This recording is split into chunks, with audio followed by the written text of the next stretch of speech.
tal, amigos? Muy buen día. Me da muchísimo gusto saludarles nuevamente en este video en donde vamos a charlar acerca de las sociedades mercantiles en particular. Seguimos hablando, platicando dentro del marco de las obligaciones civiles y mercantiles, títulos y operaciones de crédito. Todo esto es referente a lo que se relaciona con las sociedades mercantiles. Vamos a ver primero estas sociedades mercantiles que las rige la Ley General de Sociedades Mercantiles, tales como la sociedad anónima, la sociedad de responsabilidad limitada, la sociedad de nombre colectivo, la sociedad en comandita simple y la sociedad en comandita por acciones. En este video vamos a analizar el primer punto de una de las principales características de la sociedad anónima en particular y hablaremos de las definiciones de las demás. Comenzaremos mencionando que la sociedad anónima se encuentra dentro de las llamadas sociedades de capitales, debido a que tiene la particularidad de que su importancia se centra principalmente en la aportación de capital por parte de cada uno de los socios al momento de su constitución. Este elemento es fundamental y primordial para el desarrollo de la actividad y el objetivo de la sociedad anónima y para los cuales fue creada. De acuerdo al artículo número 87 de la Ley General de Sociedades Mercantiles, dice que la sociedad anónima existe bajo una denominación y se compone exclusivamente de aportaciones de los socios cuya obligación se limita al pago de sus acciones. ¿Qué implica lo que acabamos de mencionar?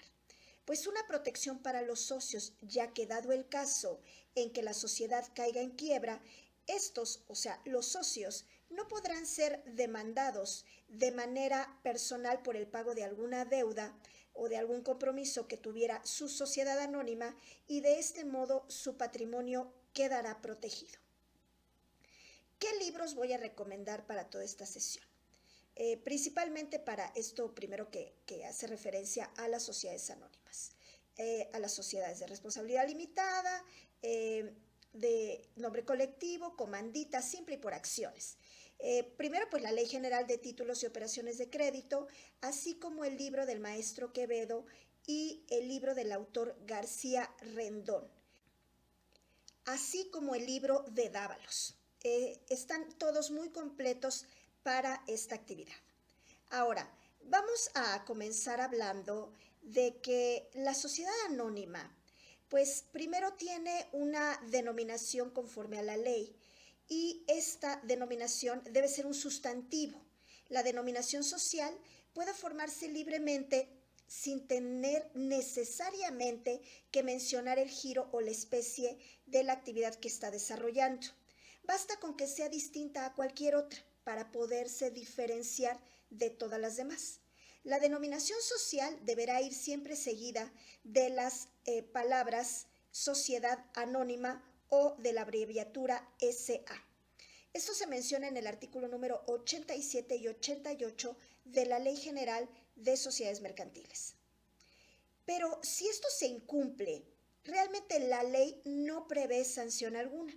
Es por ello que proliferan las sociedades anónimas que no tienen denominación social, sino razón social, o que no mencionan las abreviaturas. También se puede llamar como un nombre común o el nombre comercial, que también se le puede mencionar de esa manera. Ahora, vamos a platicar a continuación de este tema que hace referencia a las características de las acciones o de las partes sociales, en este caso de la sociedad anónima.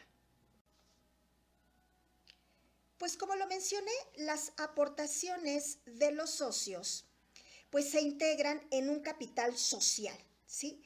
Este capital social pues está integrado de esta manera y se va a representar por acciones.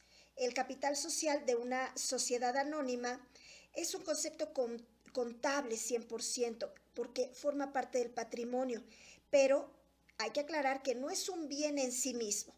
sino es un instrumento que su naturaleza evidentemente es jurídica y va a proteger a los acreedores de la sociedad. Ahora, las acciones. Las acciones son una parte alícuota del capital, ya que el capital se divide en unidades o partes iguales que justamente se representan por las llamadas acciones. El artículo 5 de la Ley General de Títulos y Operaciones de Crédito menciona que las acciones son títulos de crédito, son los documentos necesarios para ejercitar el derecho literal que en ellos se consigna. Hablaremos a continuación de los socios, de qué aportan los socios y el tipo de responsabilidad que tienen. Bueno, pues en la sociedad anónima los socios responden únicamente hasta por el monto de sus aportaciones, como ya lo mencionamos y lo dice el artículo número 87 de la Ley General de Sociedades Mercantiles. Su obligación se limita al pago de sus aportaciones. Los terceros, o sea, acreedores del socio, en todo caso, como también ya lo mencionamos, podrán exigir del socio el monto insoluto de su aportación, pero nada más, ni un peso o cantidad adicional. Ahora, ¿cómo aportan los socios? Bueno, para empezar, tenemos que recordar que son 2 socios como mínimo en una sociedad anónima, y que cada uno de ellos suscribe una acción por lo menos. El capital social deberá ser mínimo de 50,000 pesos y debe estar íntegramente suscrito. También debe exhibir el 20% mínimo del valor de cada acción pagadera en numerario y también exhibir íntegra el valor, la parte de una acción que pudo haber sido pagada en especie. Ahora, ¿cuál es el tipo de responsabilidad que tienen los socios?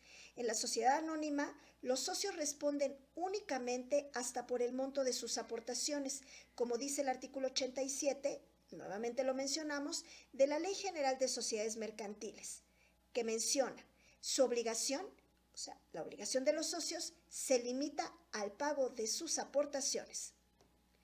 Y bueno, a continuación vamos a hablar acerca del tipo de asambleas, también de la administración, de la representación, del mismo órgano de administración y de la vigilancia. Al respecto de los tipos de asambleas, tenemos que mencionar primero que la Asamblea General de Accionistas siempre se va a reunir con cierta regularidad. Dependiendo de la frecuencia y las decisiones que se toman en una reunión, las asambleas se clasifican en, primero, asamblea constitutiva. Es aquella en la que los socios se van a reunir para aprobar la Constitución y la adopción y la elaboración de los estatutos sociales. Esto se menciona en el artículo número 100 de la Ley General de Sociedades Mercantiles.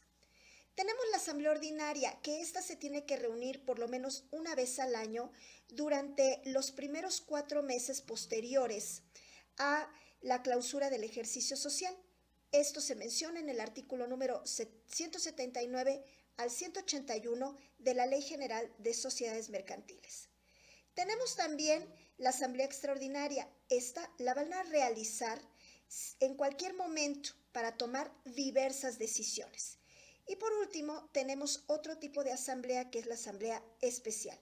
Tiene por objeto reunir a los tenedores de una clase de acciones para poder deliberar sobre una proposición que pudiera afectar sus derechos. Esto se menciona en el artículo número 195 de la Ley General de Sociedades Mercantiles. Ahora, tenemos un órgano de administración. Este órgano de administración es el que va a ejecutar la dirección y la administración de la sociedad del negocio. Esta administración puede ser llevada pues por un miembro de del mismo grupo de socios, de los mismos socios, de manera individual o por algún órgano colegiado llamado Consejo de Administración. Los administradores van a poder ser nombrados por los socios o accionistas o pueden ser y elegir a un mismo socio o pueden elegir también a un tercero a un externo, a alguien que sea ajeno a la sociedad. Su nombramiento, o sea, el administrador, solamente pueden ser personas físicas y para el ejercicio de sus funciones deben constituir una garantía económica para poder subsanar cualquier daño pues que se derive de una mala práctica o que ocasione esta mala práctica un perjuicio económico a la sociedad. También tienen una prohibición para el desempeño de las funciones de administración y como administradores en una sociedad anónima, ¿sí? O sea, ¿qué pasa? Conforme a la ley, no pueden ser considerados como sujetos para ejercer el comercio, o sea, quedan inhabilitados.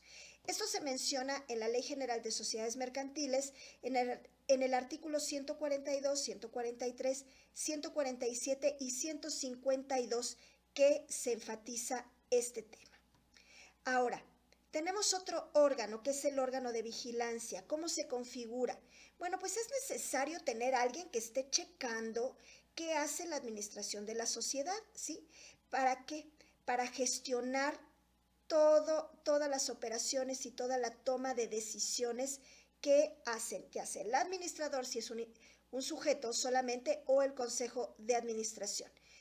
Este consejo de vigilancia, pues de alguna manera está instalado y conformado en beneficio de la sociedad, ¿sí? Porque va a supervisar, como ya lo mencionamos, todo lo que hacen los administradores.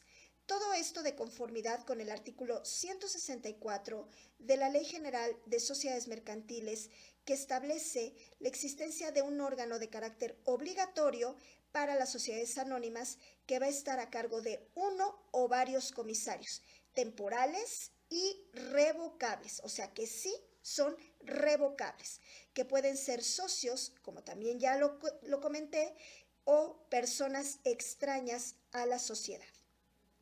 Ahora, ¿qué va a hacer el órgano de vigilancia? Bueno, pues se va a cerciorar, ya entrando más a detalle, de la constitución y la subsistencia de las garantías que deben prestar en este caso, los administradores y los gerentes de la sociedad, en su caso. También va a exigir a los administradores una balanza mensual de comprobación de las operaciones que se hayan realizado. También va a examinar los libros y va a hacer arqueos de caja. También va a intervenir en la formación y en la revisión del balance anual. Pues se le va a permitir insertar puntos en las asambleas. También va a poder convocar a asambleas generales de los accionistas en caso de que lo omita realizar esta actividad él o los administradores. Asiste con voz, pero sin voto, a todas las sesiones del consejo y deben de ser citados también. Y también acude con voz, pero sin voto, a las asambleas de accionistas. A continuación vamos a hablar acerca de la disolución y de la liquidación. Este caso en particular, todos los puntos que hemos mencionado están relacionados y van de la mano con la sociedad anónima. Pero en particular la disolución y la liquidación, pues son operaciones, actividades, actos que van de la mano con todas las sociedades. Más o menos son las mismas actividades. Y tenemos que la disolución es un fenómeno previo a la liquidación, nos señala el maestro Mantilla, sobre todo cuando lo es en forma total, porque también hay disoluciones parciales, cuando hay que amortizar o excluir o por la muerte de un socio. Pero cuando hacemos referencia a una disolución total, debemos pensar en que el capital social va a quedar en ceros. Después de la disolución viene la liquidación, conforme al artículo número 244 de la Ley General de Sociedades Mercantiles. Por su parte, el artículo 229 dice que las sociedades se disuelven de la Ley General de Sociedades Mercantiles, repito, es esta ley, se disuelven ¿por qué?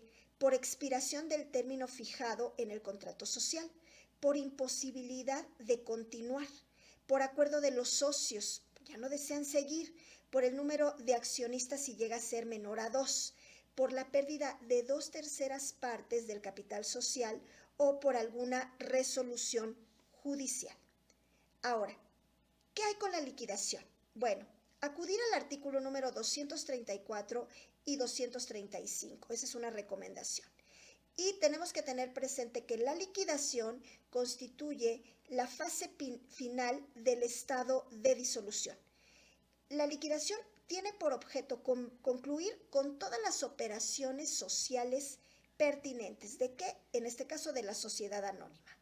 El artículo 234 de la Ley General de Sociedades Mercantiles dice que disuelta la sociedad se pondrá en liquidación.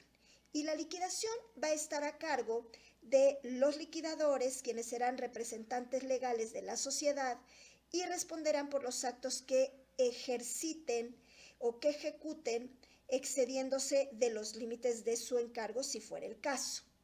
¿Cuáles son esas operaciones de liquidación que se tienen que hacer? Bueno, pues primero cobrar lo que le adeuden a la sociedad, pagar lo que debe la sociedad, vender los bienes sociales, repartir el haber entre los socios y cancelar la inscripción de la sociedad en el registro público de comercio. Ahora, también hay una pregunta que podemos hacernos, ¿no? Si una sociedad anónima se puede modificar. Bueno, el artículo 82 de la Ley General de Sociedades Mercantiles, en una de sus fracciones, estoy segura que casi que es la 11, dice que en esa asamblea extraordinaria de accionistas se van a autorizar, en general, cualquier modificación al contrato social. Y el artículo 5 de la misma ley dice que las sociedades se van a constituir ante federatario público y en la misma forma se van a presentar las modificaciones a los estatutos si fuera el caso. O sea, quiere decir que los estatutos sociales de una sociedad anónima deben de contener lo que se puede en el futuro modificar. O sea que si está en los estatutos, se puede cambiar. Y los socios pueden incluir en los estatutos cualquier modificación al contrato social. Ahora bien, ventajas y desventajas de una sociedad anónima. Primero, una de las ventajas que yo observo es que hay una limitación de la responsabilidad de los accionistas y es una ventaja pues para este tipo de asociaciones, ¿verdad?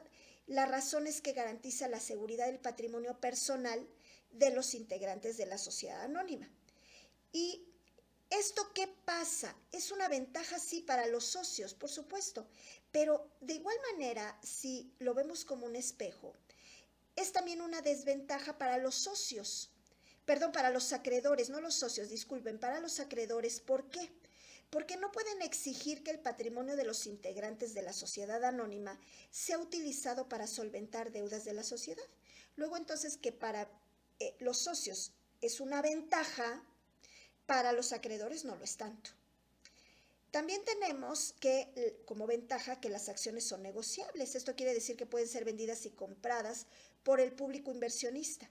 Sin embargo, existe una clara desventaja en este asunto porque las acciones con frecuencia son utilizadas como instrumentos de inversión y de especulación y eso, pues evidentemente no es el ideal. Bueno, vamos a continuar. Vamos a charlar muy brevemente acerca de las siguientes sociedades.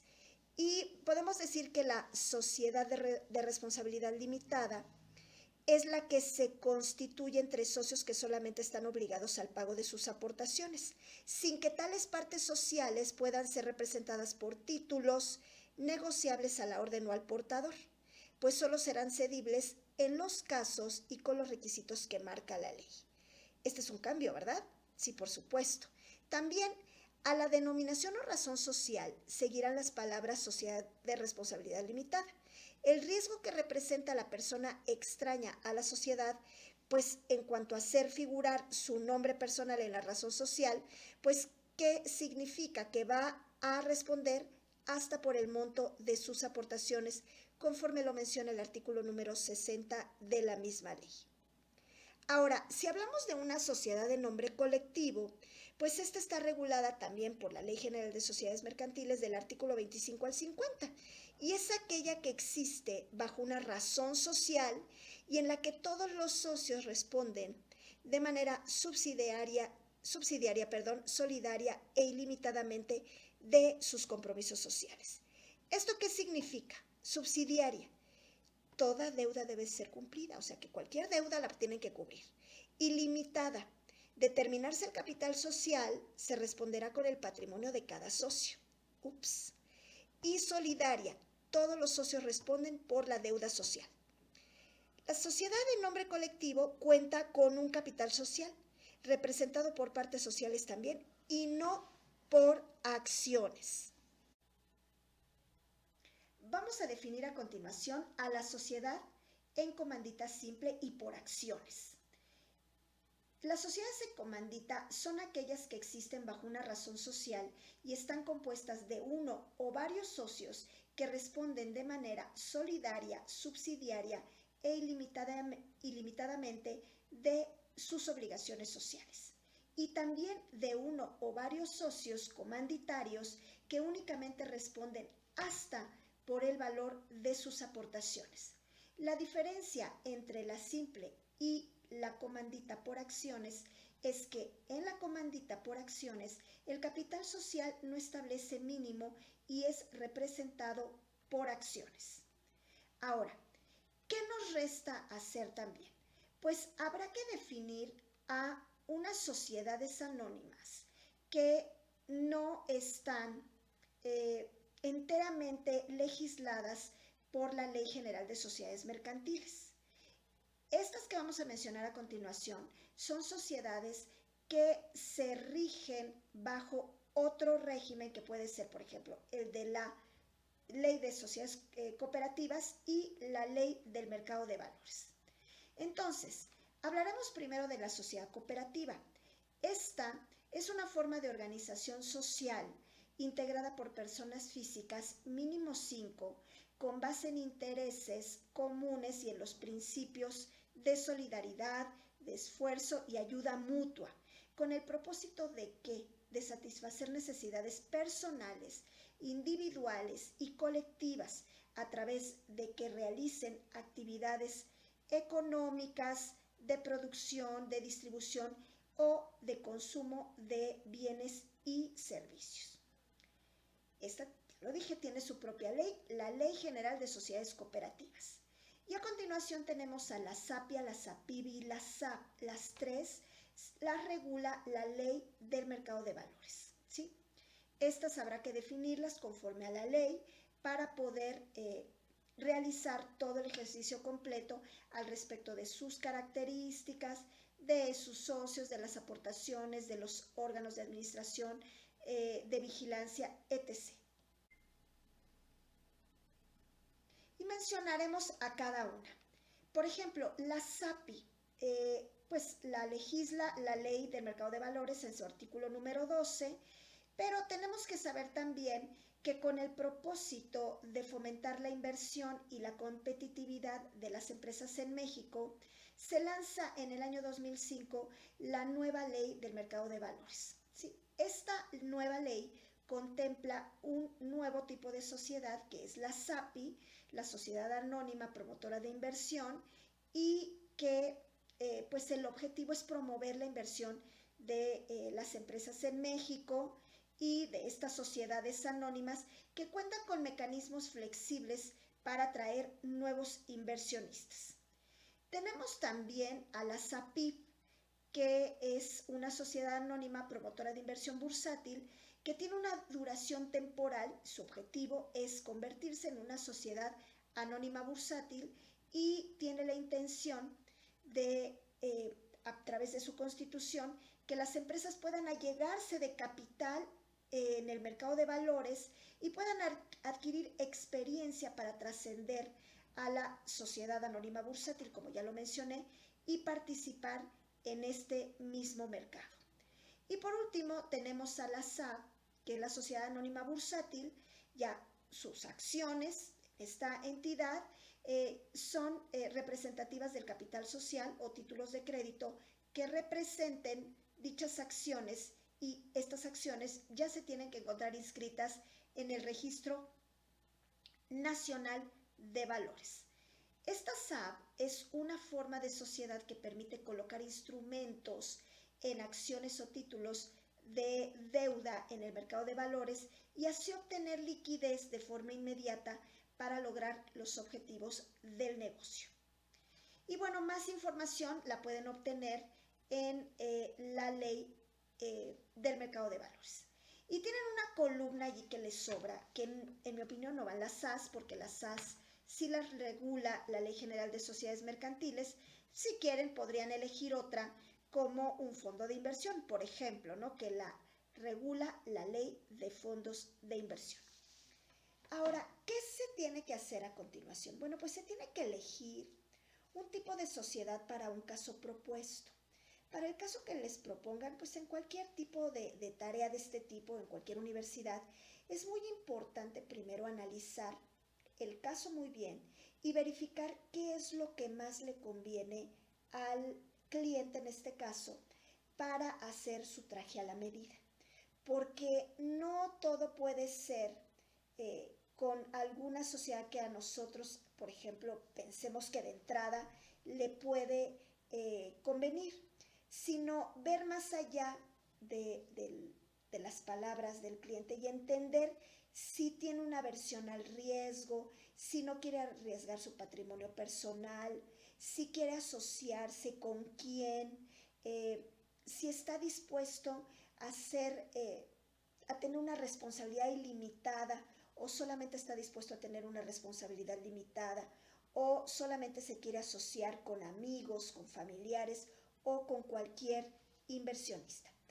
Todos estos factores, así como cómo quiere que sea la denominación o quiere que sea una razón social, quiere su nombre o su apellido o el de sus amigos también, de sus familiares o solo él.